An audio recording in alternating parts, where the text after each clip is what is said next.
So hello students, so let us continue with the chapter playing with numbers.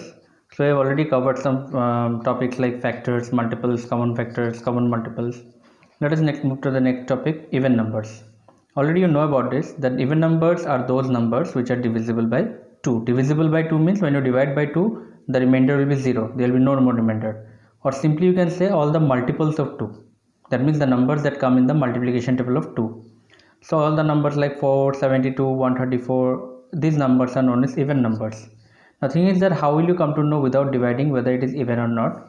Simply look at the unit place. If the last digit of a number or the unit digit of the number is ending with 0, 2, 4, 6 or 8, then that number is even number. And odd numbers is simply the opposite one, the numbers which are not divisible by 2.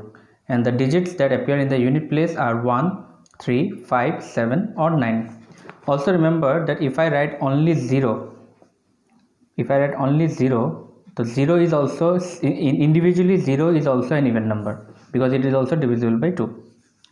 Next we come to prime numbers, numbers which has only two factors, that is 1 and the number itself.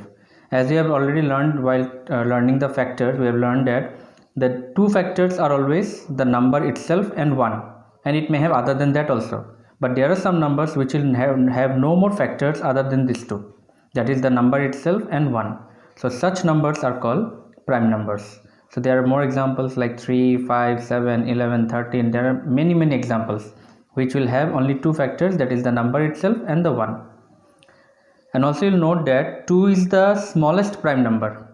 And from all the numbers, 2 is the first prime number. So it is the smallest prime number. Also it is the only even prime number. There are no other even numbers which are prime. 2 is the only even number. To composite numbers.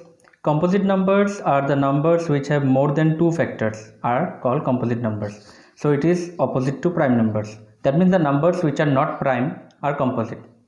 That means a number having more than two factors. Say the number will have 1 and the number itself, but if it has another factor, then that will be known as composite number. So that means it will have a 3 factor. It may have more also. It may have 4 factors, it may have 5 factors, it may have 10 factors also.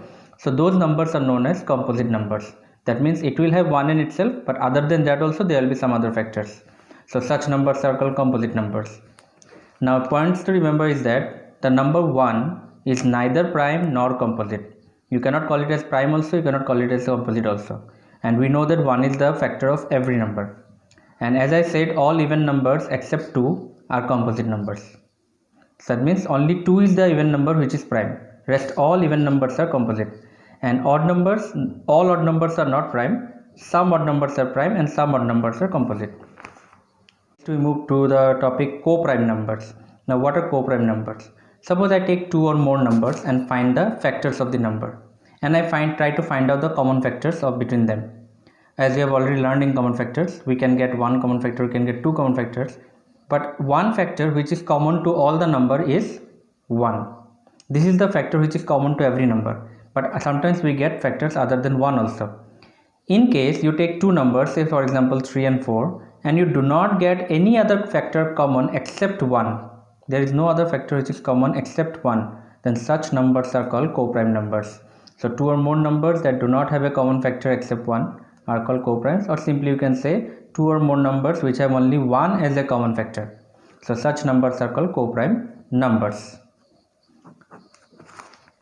And next we move to twin primes. Twin primes are a pair of prime numbers, say such two prime numbers whose difference will be 2. Say I take the prime number 5 and 7, and you can see that if I subtract them I'll get 2. Say I take another example 11 and 13, if I subtract them I'll get 2. If I take another example 17 and 19, and if I subtract them I'll get 2. So such pair of prime numbers are called twin primes. So these are the topics that we have covered for today. Next we'll proceed in the next class.